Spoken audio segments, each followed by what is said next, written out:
Sumapit ang 3:00 ng hapon. Nasa taxi na si Ryan papunta sa terminal ng bus na kanyang sasakyan. Pagkarating niya roon ay 3:30 PM pa lang, pero naroon na ang bus na sasakyan niya. Meron na ring mga tao ang nasa loob. Sinalubong naman siya ng konduktor at sinabing, Sir, may ticket na po ba kayo?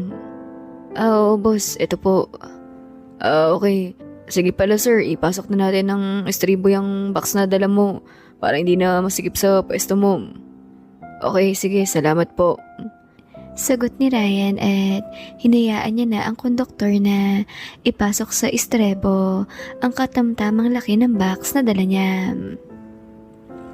Noong makita niyang isinirado na ang estrebo ay umakyat na siya sa bus at hinanap ang kanyang seat number. Nasa pang number 4 lang siya, kaya agad na siyang naupo roon. Naramdaman niyang kakaiba ang lamig sa loob kaya inilabas niya na rin agad ang dala niyang jacket at isinuot. Nakatulala lang siya habang naghihintay ng pag-alis ng bus. Naka-off na rin ang cellphone niya dahil ayaw niyang malobat siya. Tutal, wala naman siyang inaasahang mahalagang tatawag sa kanya. Lumipas ang ilang minuto, isa-isa nang nagsiakyatan ang mga pasahero. Hanggang sa may isang magandang babae ang tumayo sa tapat ni Ryan. Excuse me sir, number 3 ang seat number ko. Okay, sorry.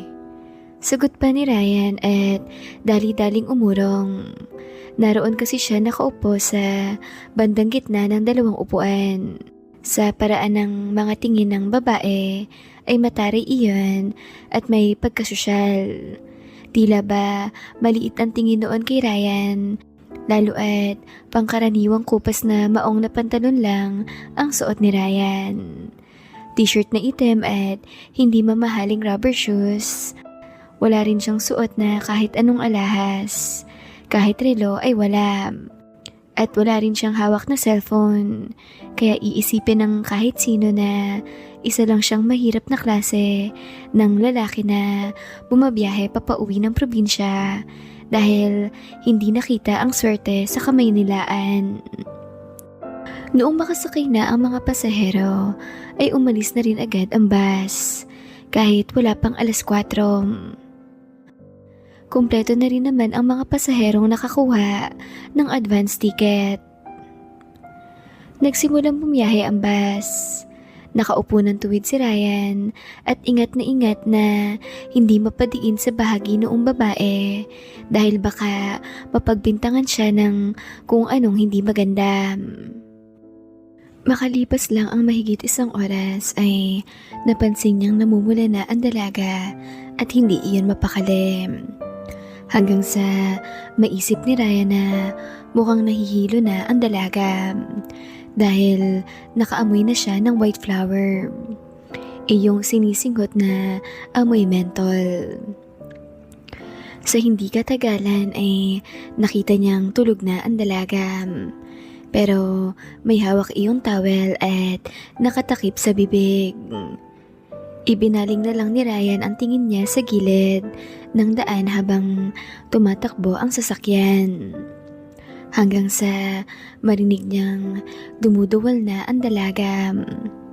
Nataranta naman si Ryan na kumuha ng plastic sa kanyang backpack at inabot sa dalaga.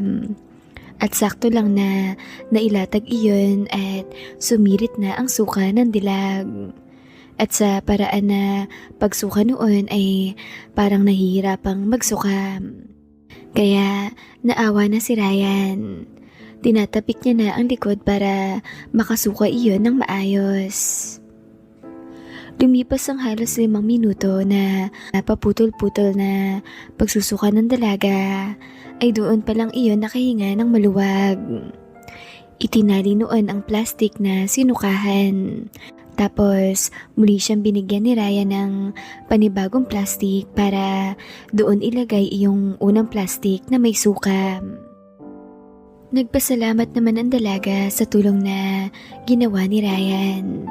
Tapos lumapit ang konduktor para kunin ang plastic at inihagi sa labas ng pinto noong mapadaan sa medyo masukal na bahagi na lugar. Iyong masungit na tingin ng dalaga kay Ryan noong simula ay nagbago para na iyong maamong tupam.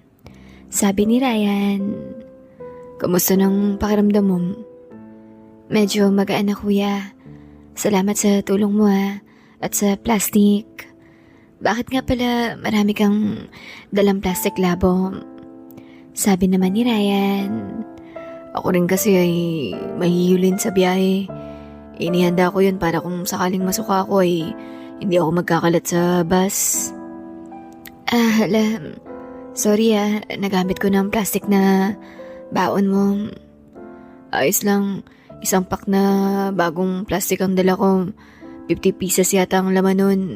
Kaya kahit dalawa pa tayong magsukas sa buong biyahe ay hindi natin itong mauubos agad. Natawa naman ang dalaga sabay sabing, "Baka naisukan na rin natin noon ang laman loob natin kung magsusuka tayo sa buong biyahe na to." By the way, I'm Precious. Ikaw, what's your name? I'm Ryan. Nice meeting you, Ryan Thanks ulit sa assistance habang nagsusuka ko. You're welcome. Sige, magpahinga ka na muna. Wala pa tayo sa kalahati ng biyahe natin. Save your strength. Sabi naman ng dalaga. Siya nga pala, Ryan. Ang sabi mo, kaya ka nagdala ng plastic dahil sumusuka ka rin sa biyahe. Bakit you don't look like dizzy or having any discomfort sa biyaheng to? Oo, tama ka. Nalaman ko kasi ng mabilis na pagkahilo sa biyahe ay may kinalaman sa kondisyon ng katawan. Halimbawa, ilang gabi ka nang walang maayos na tulog at hindi pa maayos ang nutrition intake mo. Kaya baksak noon ang immune system mo at doon ka magiging madaling mahilo. Ako kasi ay halos isang linggo rin na may sapat na pahinga. Kaya okay lang akong na-enjoy ko pang biyahe. Sana lang magtagal hanggang sa makarating sa Bulan Sorsogon. Nice. Mukhang matalino ka. Saan ka nagtatrabaho? Nag-aaral pa lang ako. First year college. Really? Oo, alam kong medyo late na. Sinuwerte lang na naisipan ng tiyuhin ko na mag-sponsor ng pag-aaral ko kaya ako nakapag-aral. Okay lang yan. Hindi pa naman huli ang lahat Tsaka hindi ka pa naman gaano katanda para mag-aral ng college. Ilang taon ka lang ba? 20 or 21? Magta-21 na. O diba? Bata ka pa. Pwede ka pa talaga mag-aral. So, hindi mo pa nasusubukan magtrabaho? Nasubukan na rin dahil working student naman ako. May trabaho ko sa hapon after ng classes ko bilang janitor. Nice! Mukhang magiging maunlad ka talaga dahil masipag ka naman pala. So, rest muna ako Medyo nahihilo pa rin talaga ako Ganito kasi yan. Umattend ako kagabi ng birthday party ng best friend ko at may matinding inuman. Kaya sa tingin ko, tama ka. Madali akong nahilo dahil sobrang baba ng resistensya ko. Gawa ng galing lang ako nag-inom ng hard kagabi at may hangover pa. Sige, matutulog na lang muna ako. Siya nga pala, Ryan. Pwede ba akong makipagpalit sa'yo ng upuan? Mas nababawasan ng hilo ko kapag malapit sa bintana kaysa dito sa gitna. Oo, sige, walang problema. Sagot pa ni Ryan at agad nang tumayo para umurong na lang ang dalaga at hindi na tatayo pa. Noong naroon na nga ang dalaga ay naglabas na iyon ng isa pang makapal na sweatshirt at ginawang unan tsaka natulog. Makalipas ang isang oras na biyahe ay madilim na ang buong paligid. Maging sa loob ng bus ay mas madilim na rin dahil hindi naman nagbukas ng ilaw ang konduktor para mas malinaw sa driver ang pagmamaneho kapag walang ilaw sa loob. Makalipas ang 3 oras at mag-aalas 9 na noon ng gabi, nakatulog na rin noon si Ryan. Pero nagising siya noong maramdaman ang paghinto ng bus. Noong tingnan niya ang unang bahagi ng bus ay nakita niyang nasa isang malaking stopover sila kung saan maraming mga nakahilerang kainan. Noong lingunin niya naman ang katabing dalaga na si Precious ay nakita niyang naroon iyon nakasandal sa balikat niya at nakayakap pa sa kanyang braso. Dahan-dahan niya na lang iyon tinapik. Precious, gumising ka muna. Nasa stopover na tayo. Kailangan mong kumain. Sabi naman ng dalaga na tila wala pa sa tamang wisyo. Bakit kailangan kong kumain? Para may maisuka ka ulit mamaya. Mahirap sumuka kapag walang laman ng tiyan. Masakit sa sikmura yun. Doon naman natauhan ang dalaga at natawa. Ryan naman akala ko talaga seryosong sagot mo. Oo nga, seryoso ang sinasabi ko na kailangan natin kumain. Mahaba pa ang biyahe. 9:00 pa lang Baka bukas pa ng tanghali pang dating natin sa bulan. Tara, sabay ka na sa akin kung gusto mo akong kasabay. Oo naman, sasabay ako sa'yo. Nakayakap at nakasandal pala ako sa'yo habang tulog ako. Pasensya ka na. Oo, walang problema yun. Ang mahalaga, nakatulog ka ng mahimbing. Oo, ang lalim nga ng tulog ko Komportable akong sumandal sa balikat mo. Malaman Hindi na iyon sinagot pa ni Ryan. Tumayo na siya at tinintay ang pagtayo ng dalaga sa upuan para maalalayan sa paglabas ng bus. Pagkababangan nila ay kanya-kanya muna sila ng punta ng CR. Tsaka sila pumila sa counter. Sabi noong dalaga, "Anong kakainin mo?" Sabi naman ni Ryan, Siopaw, isang cup noodles at isang barbecue. Okay na ako ron. Tapos magte-take out na lang ako ng malaking Gatorade. Ubus na yung baon ko Ganun ba? Sige pala, siopaw at barbecue ang akin. Ikaw nang bumili bayaran na lang kita mamaya. Maghahanap na ako ng table natin dahil baka wala pa tayong maupuan yan. Okay, sige. Sagot pa ni Ryan at iniwan na siya ng dalaga. Noong makabili ay nakita niya ng kumakaway ang dalaga sa kabilang dulo. Nakakuha na pala iyon ng pwestong mapag-uupuan nilang dalawa. Kaya lumapit na rin si Ryan doon at agad na silang kumain. Noong makatapos ay bumalik na rin sila agad sa bus dahil narinig nilang nag-a-announce na ng megaphone ang konduktor na magsisakay na sila dahil aalis na. Saktong pagkasakay lang nila ay nagsimula na ang pagbuhos ng ulan. Sabi pa noong babaeng nag-i-scroll ng hawak na tablet, "Hala, may bagyo pala ngayon. At nasa signal number 2 ang bahagi ng summer. Pati ang Sursugon ay tatamaan pala. Naku, mukhang nanganganib akong ma-stranded Ikaw ba, Ryan? Saan ang punta mo?" Sa isla ng San Vicente. Talaga? Ako naman ay sa Kapul. Anong gagawin mo, Ryan, kung sakaling walang biyahe ang mga bangka? E di maghahanap na lang muna ako ng matutuluyan. Hindi naman pwedeng doon lang ako sa pier magpalipas ng ilang gabi. Hindi makakapagpahinga ng maayos roon at maaari pang manakawan ako doon. Oo, tama ka. Ryan, natatakot kasi ako mag-check-in mag-isa Pwede ba akong makisabay sa'yo? Oo, walang problema. Sagot pa ni Ryan, tapos pumikit na siya para muling matulog. Ang dalaga naman ay may kung ano-ano pang ginagawa sa tablet niya. Nagsalita ng mahina si Ryan. Itigil mo na muna yung pagtatablet mo kung ayaw mo muling mahilo sa biyahe. Ikaw rin, matutupad talaga yung sinabi ko kanina na kaya ka kakain para may maisuka. Napangiti naman ang dalaga at nag-off na ng tablet tsaka muling sumandal sa balikat ni Ryan.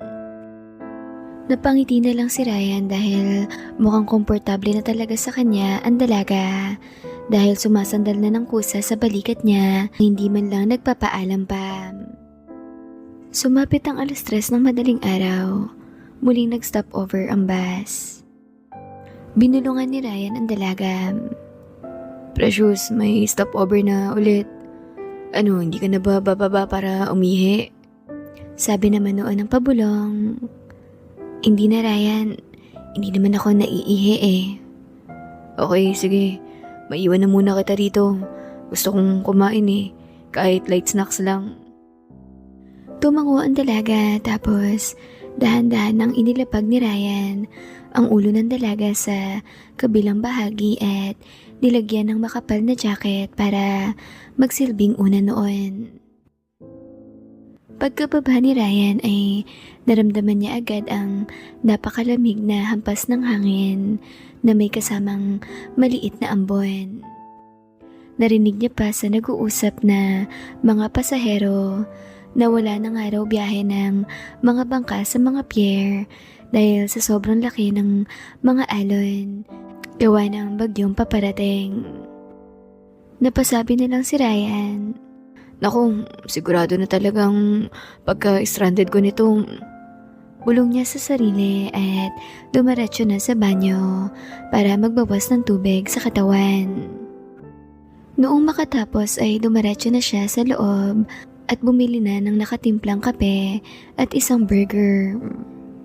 Hindi na siya naghanap ng mauupuan dahil gusto niyang maiunat pa kaunti ang kanyang mga binte. Kaya naghanap na lang siya ng bahagi na may mapaglalapagan siya ng kape at kumain na siya ng nakatayo. Noong makatapos ay agad na rin siyang pumasok sa bus dahil nagsisimula na naman lumakas ang ulan. Bumili na rin siya ng 2 hotdog sandwich dahil baka gutumin siya o ang dalaga sa madaling araw tapos wala pang malapit na stopover. Magiging mas matagal kasi ang biyahe nila gawa ng malakas na pag-ulan at hangin sa kanilang dinadaanan. Pagkapasok niya sa bus ay tulog na ang dalagang si Precious. Kaya hinayaan niya na lang iyon at sumandal na lang siya sa upuan habang nakapikit. Ilang sandali pa ay naramdaman niyang kumilos ang dalaga tapos sumandal sa kanya. Ryan, bigla akong nagutom. Naamoy ko ang kape ng mga taong sumakay. Sabi naman ni Ryan. Naku, hindi ka na pwedeng makabili ng kape dahil paalis ng bus. Nagsisakay ng mga pasahero. Nakaupo na nga rin ang driver dahil paalis na. Eto, bumili ako ng hotdog sandwich. Ipinainit ko yan doon sa tindahan kanina. Kaya mainit pa yan konti. Kainin mo na. Tulakan mo na lang muna ng Gatorade. Mas okay na rin yan para makatulog ka pa kaysa naman magkape ka. Mawawala ang antok mo. Okay, pwede na to. Salamat Ryan ah. Napakasarap mo sigurong maging boyfriend no? Maasikaso ka at advance mag-isip. Sabi naman ni Ryan. Kung ano-ano pang sinasabi mo eh. Kumain ka na para makabalik ka na agad sa pagtulog mo. Sabi naman ng dalaga. Bakit parang iniiwasan mo ang topic na yun? May girlfriend ka na ba? Wala naman, pero ayoko munang pag-usapan ngayon. Dahil gusto ko rin makatulog mamaya konti. Kaya kailangan mag-relax lang ako. Okay, sige, sabi mo eh. Wika pa ng dalaga at kinuha na ang isang hotdog sandwich sa harapan nila at itinali ni Ryan sa hawakan ng upuan. Noong matapos makakain ng dalaga, ay sumilip iyon sa bintana habang tumatakbo na ang bus. Ala, sobrang lakas na ng ulan. Nakakatakot naman. At mas nakakatakot pang bumiyahe sa dagat kung ganito kalakas ang ulan. Tsaka walang makikitang isla habang bumabiyahe. Oo, tama ka. Mahinang sagot pa ni Ryan kahit nakapikit siya. Muling isinirado ng dalaga ang kurtina ng bintana at yumakap sa braso ni Ryan at sumandal na rin tsaka pumikit. Makalipas ang ilang minuto ay pareho na silang nakatulog ng mahimbing. Noong magising ay pasado 7:00 na ng umaga. Pero halos madilim pa rin ang kapaligiran dahil sa bagyo at lakas ng ulan. Patuloy lang sila sa biyahe hanggang sa muli nang huminto ang bus sa isa na namang stopover. Sabi pa ng dalaga, "Ay, sa wakas, may stopover na. Kanina pa ako naiihi eh." Wika noon at dali-dali nang bumaba. Inayos muna ni Ryan ang pwesto nila at tinakpan ng jacket ang mga backpack dahil baka madukutan. Tsaka siya bumaba at tumiretso na rin sa CR. Saktong-sakto noong pagkapunta nila sa kainan dahil may tindang goto na tuwalya na baka ang sahog. Agad silang umorder ng tag-isang goto na may tig-isang itlog. Tapos bumili na rin si Ryan ng 2 pang siopaw para sa kanilang 2 at chocolate drink. Pagkaupo lang nila sa isang lamesa ay agad silang nagsikain dahil baka maabutan sila ng pag-alis ng bus kapag nagbagal pa sila.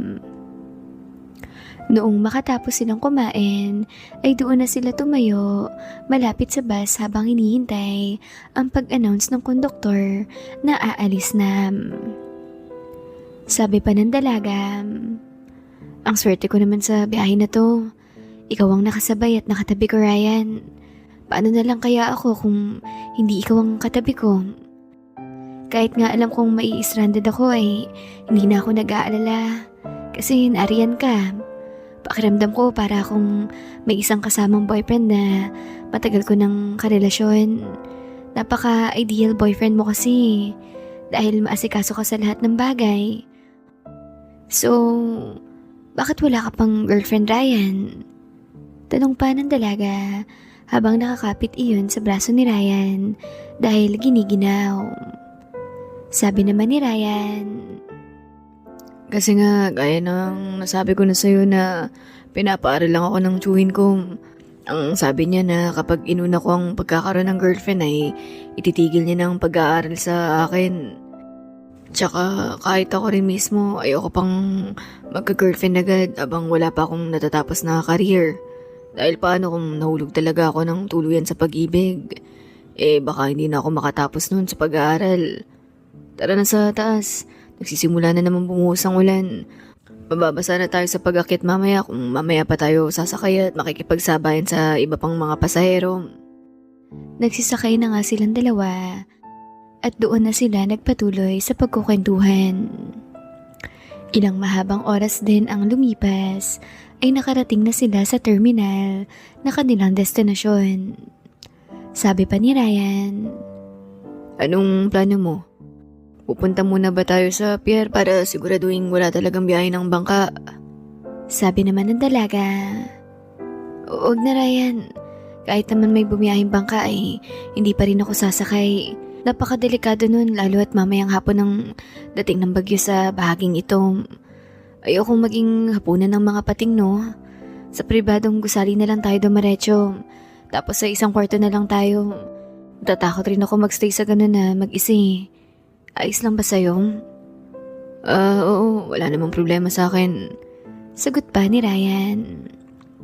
Tumawag na nga si Ryan ng isang tricycle at kinuusap kung may alam itong pribadong gusali sa lugar.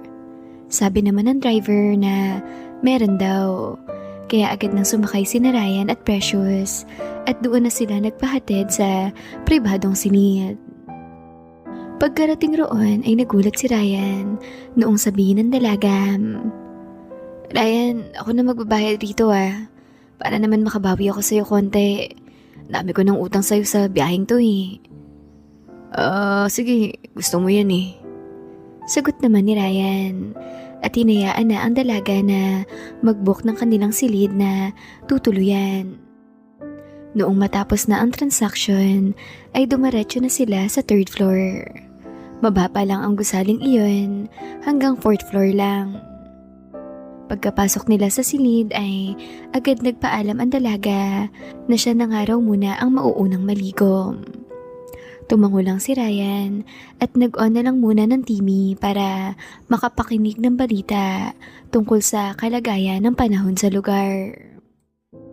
Habang naliligo ang dalaga ay tutok na tutok si Ryan sa telebisyon hanggang sa magkaroon ng flash report at sinabing sa kinahapunan nga raw babagsak ang bagyo sa lugar na kinaroroonan nila Ryan. At kanselado na ang biyahe ng lahat ng sasakyan pandagat para makaiwas sa disgrasya. Napabuntong hininga na lang si Ryan dahil wala talaga siyang magagawang paraan pa sa kanyang pagka-stranded, kundi ang maghintay na lumipas ang bagyo at muling maging mapayapa ang karagatan. Noong lumabas ang dalaga sa CR, ay doon na nagulat si Ryan dahil ibang-iba ang itsura noon. Nakalugay na kasi ang buhok at medyo basa pa. Tapos nakatapis lang ng tuwalya at kalahati lang ng kambal ang natatabunan dahil gifted iyon. Napalunok ng laway si Ryan sa kanyang nakikita. Sabi naman ng dalaga, "Ano pang tinitingin-tingin mo dyan? Maligo ka na dahil after mo maligo ay lalabas tayo. Maghahanap tayo ng mabibili ng pagkain at kandila. Diba mamayang hapon ng dating ng bagyo? Kaya hindi na tayo pwedeng lumabas pa para bumili ng pagkain. Umili na lang tayo ng loaf bread at iba't ibang palaman.